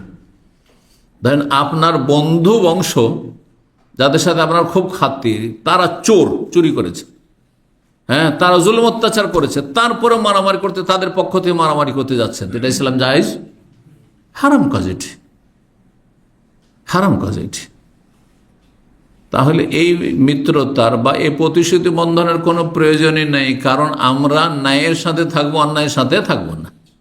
সে আমার বংশের লোক হোক আর অন্য বংশের হোক, আর আপনার যাকে কাছে মনে করছেন যে বংশকে সেই বংশের হোক, অথবা যাদেরকে দূরের মনে করছেন সেই বংশের হোক, আমরা ন্যায়ের সাথে আছি, অন্যায়ের সাথে হতেই পারি না। বুঝছেন না? যার ফলে একটি হাদিস লাহিল ফাফিল ইসলাম, সহিহ মুসলিমে রয়েছে, অন্য হাদিসে রয়েছে লাহিল ফাফিল ইসলাম, এখানেও এসেছে, কথা প্রসঙ্গে হাদিসে এসছে যে ইসলামে এই প্রতিশ্রুতি বন্ধন বলে কোনো কিছু নেই। এক বংশের আর বংশের সাথে হালিফ মানে হলফ করে, কসম করে প্রতিশ্রুতি করলো যে তোমাদের সাথে আমরা আছি, তোমরা আমাদের সাথে থাকবে। এটা যদি ইসলামের বিরুদ্ধে চলে যায়, এখন ওই দুই বংশের এক বংশের আরেক বংশের সাথে মারামারি লেগেছে, তখন আপনারও ছুটলো যে এই আমাদেরই তো লোকেরা, ওদেরকে মারছে, ধর মার। হারাম এটা। আপনাকে আগে বিবেক বিবেচনা করতে হবে, হচ্ছেটা কি। দেশে আইন আছে, তারপর না যদি আপনার বিচার সালিসেরও বিষয় থাকে, সামাজিক বিচার অনেক সময় হইতে পারে, কিন্তু সামাজিক বিচারে দেখতে হবে যে কার ন্যায় কার অন্যায় দেখতে হবে। এই নয় যে আমার কাছের লোক সেই জন্য তার সাথ দিয়ে দেবো, যেটা অধিকাংশ মানুষরা করে থাকে। হারাম, এটি জায়েজ নয়। তো কথা লম্বা হয়ে যাচ্ছে, এই বিষয়টি বোঝানোর জন্য অখুওয়াতুন থেকে, আখুন মানে কি ভাই, এই জন্য ভ্রাতৃত্ব বন্ধন বললাম। আর হালাফা ইয়াহলফ মানে হলফ করা, কসম করা থেকে, মানে শপথ করে কি করত, প্রতিশ্রুতি বন্ধন স্থাপন করত যে সুখে দুঃখে আমাদের বংশ তোমাদের বংশের সাথে আছে, তোমাদের বংশ আমাদের সাথে আছে। এটা জাহিলি যুগে করত। আবু জোহাইফা বলেন আখান নবী সাহবাইনা সালমান ও আবুদ দারদা, নবী সালমান ফারসের আবু দারদার মাঝে ভ্রাতৃত্ব বন্ধন স্থাপন করে দিয়েছিলেন। তার ভ্রাতৃত্ব বন্ধন মানে দোস্তি করা যায়। যদি কাউকে বলেন ভাই তুমি আমার দোস্ত, আমি তোমার দোস্ত, তো জায়েজ রয়েছে। হ্যাঁ, যদিও আমরা মুসলিম ভাই, কিন্তু তোমার সাথে আমার বিশেষ একটা খাতির। এক সময় এগুলোর এত বেশি গুরুত্ব ছিল, আজকাল কিন্তু এইসব নেই। আজকাল দুনিয়ার স্বার্থ, কার সাথে পয়সার স্বার্থ আছে, ব্যবসা বিজনেস, টাকা পয়সার লেনদেন, যার সাথে এমন দ্রুত আমাদের এই লাইফে দেখলাম। এক সময় আমরা প্রাইমারি স্কুলে পড়েছি অথবা মাদ্রাসায় পড়েছি, একজন আরেকজনের দোস্তি করেছে, যখন গেছে ওই দোস্তের বাড়ি বেড়াতে গেছে, লুঙ্গি পাঞ্জাবি দিচ্ছে, জামা দিচ্ছে, কাপড় দিচ্ছে, আবার ওদের মা খালা যে আসবে সদ্য গোষ্ঠী সবাইকে কাপড় চোপড় দিয়ে বিদায় করবে। এই খাতিরগুলো ছিল এক সময়। জানেন না? জানেন না? যারা একটু বয়সের তারা অবশ্যই জানেন এগুলো। কিন্তু এখন আপনার কার সাথে স্বার্থ জড়িত আছে, ওর সাথে খাতির। হ্যাঁ, বুঝছেন, এইসব আর দোস্তি টোস্তির নাই, উঠে গেছে ওগুলো। তো নবী সাল্লাল্লাহু আলাইহি ওয়াসাল্লাম সালমান ফারসি আবু দারদার মাঝে ভ্রাতৃত্ব স্থাপন করে দিয়েছিলেন। ওকাল আব্দুর রহমান বিন আউফ বলছেন লাম্মা কাদিমনা আল মদিনা, যখন আমরা মদিনা আসলাম হিজরত করে, তাহলে আব্দুর রহমান আউফ মুহাজির ছিলেন, মক্কার মানুষ ছিলেন। বলছেন আখান নবী সাল্লাল্লাহু বাইনি ওয়া বাইনা সাদ ইবনে রবি, আমার মাঝে এবং সাদ ইবনে রবি আনসারী রাদিয়াল্লাহু তাআলা আনহুর মাঝে নবী সাল্লাল্লাহু আলাইহি ওয়াসাল্লাম ভ্রাতৃত্ব বন্ধন স্থাপন করে দিয়েছিলেন। যে আব্দুর রহমান বিন আউফকে বললেন যে তুমি আজকে থেকে সাদ ইবনে রবির কি বন্ধু, দোস্ত, ভাই। ভ্রাতৃত্ব স্থাপন করে দিয়েছিলেন।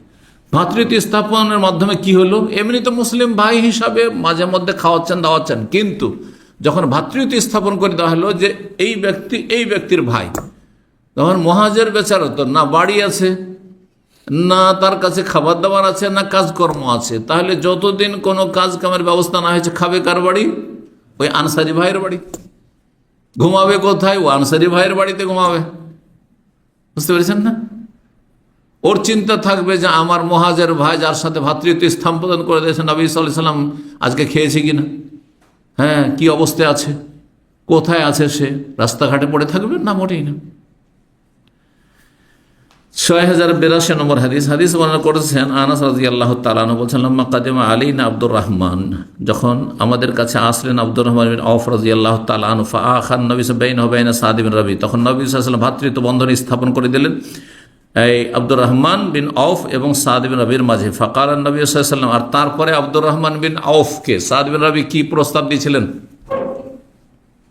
বলেন যে দেখো আমার এই যে বাগান আছে মদিনায় খেজুরের, বাগান আছে, এটার অর্ধেক তোমাকে দিয়ে দিচ্ছি, অর্ধেক আমার।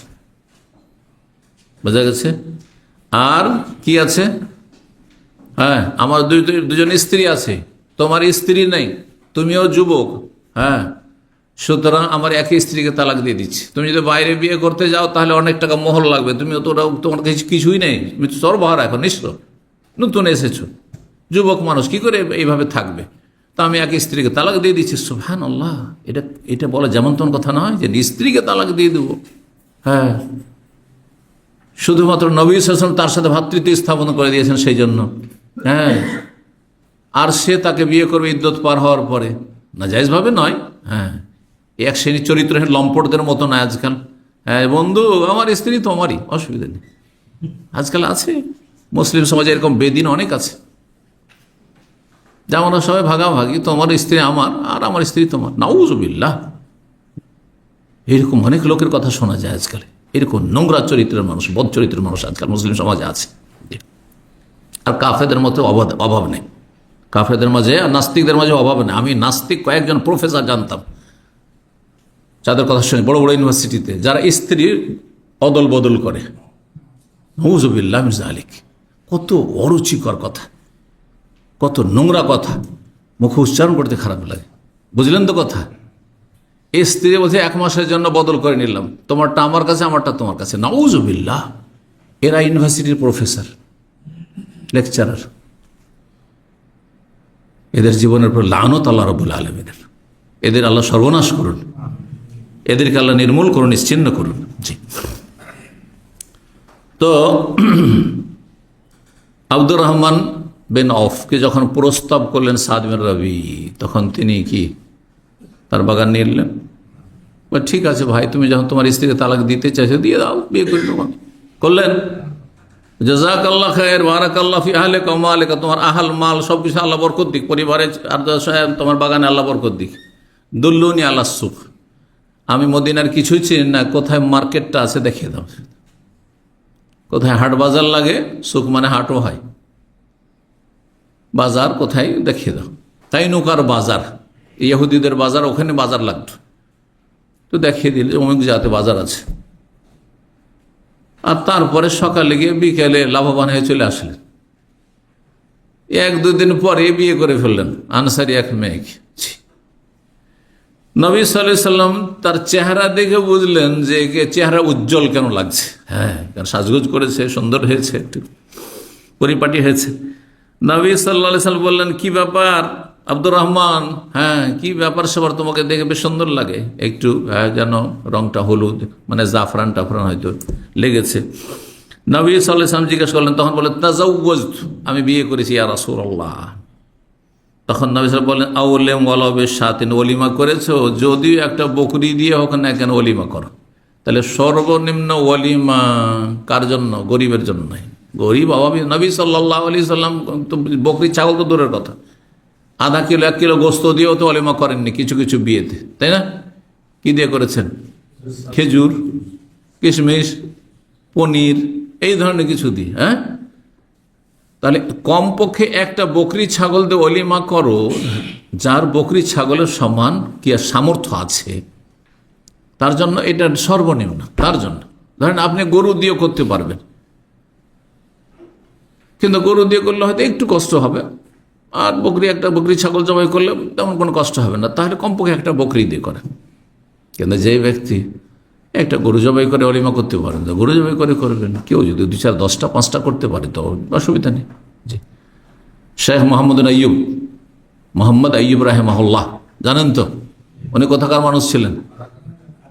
আর বর্মার মানুষ, বাংলা উর্দু বুঝতেন উনি, বাংলা উর্দু বুঝতেন এবং মদিনা ইউনিভার্সিটির প্রফেসর ছিলেন। আমরা যখন ছাত্র ছিলাম, যদি সরাসরি আমার ওস্তাদ না, আমরা হাদিস বিভাগে পড়তাম আর উনি পড়াইতেন দাওয়া বিভাগে। কিন্তু দেখা সাক্ষাৎ মাঝে মাঝে হয়ে যেত, সালাম দেওয়া হইতো। তো উনি দ্বিতীয় বিয়ে করলেন। তো সম্ভবত দ্বিতীয় বিয়েটি তার আত্মীয়র মধ্যে ছিল, মানে তার স্ত্রী বার্মার ছিল, প্রথমটি অন্য জায়গায় ছিল। তো যাই হোক, অনেক দিনের কথা। তো তখন তিনি ওলিমা করলেন মদিনা প্রথম, তখন তারাবির তিনি ইমাম হয়েছিলেন। আমরা যখন মদিনার ছাত্র ছিলাম কত বলবো, হ্যাঁ 1993-তে পাস করলাম, 1991, 92, 93 এই সময়গুলোতে তিনি মদিনার তারাবি রমজানের তিনি ইমাম ছিলেন। শুধু রমজানের ইমাম, গোটা বছরের ইমাম হননি তিনি। রমজানের তারাই পড়াইতেন। সুবহানাল্লাহ, তার কণ্ঠ শুনেছেন তো তেলাওয়াত, তার কণ্ঠে মানুষ এত পাগল ছিল মদিনার মানুষ, এমনকি আমরাও, যে যারা 8 রাকাত বা 10 রাকাত তারাবিতে অভ্যস্ত, অন্য ইমাম থাকলে 10 রাকাত পড়ে চলে যাচ্ছে, আর 10 রাকাত পরে কিন্তু ইমাম বদল হয় না, হয় না, আর এক ইমাম আসে। যখন 20 রাকাত হইতো মক্কা মদিনে, করোনা আগ পর্যন্ত 20 রাকাত হইতো, তো 10 রাকাত পরে ইমাম চেঞ্জ হইতো, ইমাম পরিবর্তন হবে। তো দ্বিতীয় 10 পর্বে শেখ আইয়ুবের আওয়াজ শুনেছি, বেরিয়ে চলে গেছেন মসজিদ নববী থেকে, বেরিয়ে গেটের বাইরে চলে গেছে আমরা সবাই, হয়তো অনেকেই, বড় বড়রা অনেকেই, আরবরা, ইন্ডিয়া, বাংলাদেশ, পাকিস্তান, বিভিন্ন দেশের মানুষ। আর যেমনই শেখ আইয়ুবের আওয়াজ শুনতো, সব ঘুরে এসে আবার মসজিদে দাঁড়িয়ে যেত তারাবিতে 20 রাকাত পড়ার জন্য। সুবহানাল্লাহ, আল্লাহ তাকে যে কণ্ঠ দিয়েছিলেন রাহিমাহুল্লাহ তাআলা। তো শুনেছিলেন যে তিনি বিয়ে করলেন, দ্বিতীয় বিয়ে করে, তখন আমরা মদিনার ছাত্র, যদিও অলিমা তো আমরা যাইনি, কারণ অলিমা তো ওই রকম বিশিষ্ট লোকদের জন্য ছিল, আমরা তখন মদিনার ছাত্র, যুবক মানুষ। তো 15টি ওট জবাই করেছিলেন। জি, তো যারা শক্তি সামর্থ্য রাখে আর্থিক দিক থেকে, তারা যদি 10টি 20টি গরু জবাই করে অলিমা করে তো জায়েজ, হ্যাঁ জায়েজ। কিন্তু কোনো ব্যক্তি যদি তার 10টা 20টা ওটেরই সামর্থ্য আছে, আর সে পুরোটাই সে তাতে করলো, তার জন্য অপচয় হয়ে যাবে। তো কারো জন্য অপচয় হয়ে যাবে, নাজায়েজ হয়ে যাবে, কারো জন্য সেটি পছন্দনীয় হবে, কারো জন্য জায়েজ হবে। সর্বনিম্ন ওলিমা সচ্ছল ব্যক্তির জন্য, মানে সাধারণ সচ্ছল ব্যক্তির জন্য একটি কে ছাগল দিয়ে হলেও ওলিমা করো, এই হাদিসে রয়েছে।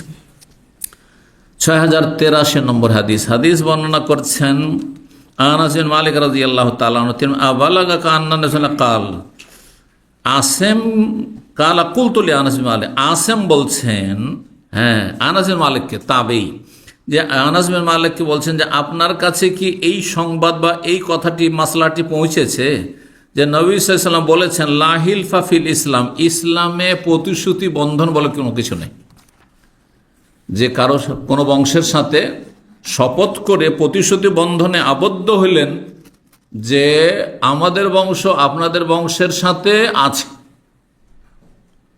সুখে দুঃখে সবসময় আছে, আপনাদের দুশ্মন আমাদের দুশ্মন, আপনাদের দোস্ত আমাদের দোস্ত, এই কথাটি কি জায়েজ ইসলামের দৃষ্টিতে? এখন আপনি এক সমষ্টিগত না বললে দুইজনের কথা বলবেন। একজন যদি আরেকজনকে বলে যে ভাই আপনার যদি কোনো দুশ্মন থাকে দাম্মামে, তো আমারও দুশ্মন, আর ও বলছে ভাই আপনারও যদি কেউ দুশ্মন হয় তো আমারও দুশ্মন, কথাটা জায়েজ? এখন এমনিতে ওর যদি দুশ্মনী হয়ে যায় কারোর সাথে, আপনি দুশ্মনী করে নেবেন না, মনে বলেন না ওদের হয়েছে, তাতে আপনার কি? সেই জন্য আপনারও দুশ্মন হয়ে যাবে, ভালো মানুষ মোটেই না। কথা বুঝতে পারছেন না? যদি আল্লাহর দুশ্মন হয়, রসুলের দুশ্মন হয়, ইসলামের দুশ্মন হয়, তখন কমন দুশ্মন। কিন্তু আপনার সাথে তার ব্যক্তিগত ঝগড়া দ্বন্দ্ব, সেজন্য আমাকেও দুশ্মন বানিয়ে নিতে হবে তাকে, মোটেই না, হারাম কাজ। বুঝতে পারছেন না? তো জাহিলি যুগে করতো কি, এমনটাই করতো যে আপনার দোস্তেরও দুশ্মন মানে আপনারও দুশ্মন হয়ে গেল।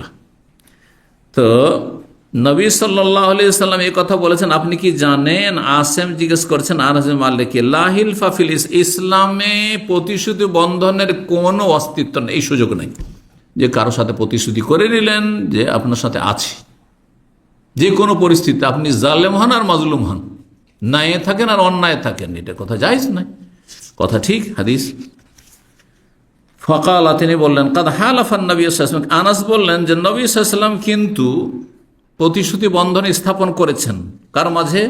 বাইনা কোরাইশ ওয়াল আনসার, কোরাইশ বংশের মাঝে আর আনসারীদের মাঝে, ফি দারি, আমার বাড়িতে। কিন্তু এটি কিসের জন্য ছিল? ন্যায় অন্যায় সব কিছুর জন্য না আল্লাহর দিনের জন্য? আল্লাহর দিনের জন্য। যে কোরাইশ বংশ থেকে, মক্কা থেকে যারা হিজরত করে এসেছে, অসহায় নিঃস্ব, ঘর বাড়ি সব কিছু ছেড়ে, ধন সম্পদ ছেড়ে খালি হাতে এসেছে কোন রকম জীবনটা নিয়ে, তাদের যেন সার্বিক সহযোগিতা করে, সেই জন্য নবী সাল্লাল্লাহু আলাইহি ওয়াসাল্লাম মিত্রতা বা প্রতিশ্রুতি বন্ধন স্থাপন করে দিয়েছেন কোরাইশ মুসলিমদের মাঝে আর আনসারীদের মাঝে। এটি ওই হাদিসের সাথে লা হিলফা ফিল ইসলামের সাথে সাংঘর্ষিক নয়, বুঝলেন না? যদি ইসলামের খাতিরে কারো সাথে বন্ধুত্ব হয় তাহলে এটি তো আল্লাহর কাছে পছন্দনীয়, যে আল্লাহর জন্য, আল্লাহর দিনের জন্য আপনার সাথে আমার বন্ধুত্ব। কিন্তু দুনিয়ার স্বার্থে যদি হয় তো লা হিলফা ফিল ইসলাম, ইসলামে এইরকম মিত্রতা বা এইরকম প্রতিশ্রুতি বন্ধন, এইরকম হলফনামা এটি জায়েজ নাই।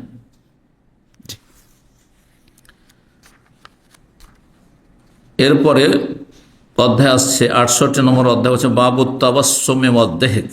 এই অধ্যায় হচ্ছে মুচকি হাসি এবং সশব্দে হাসি।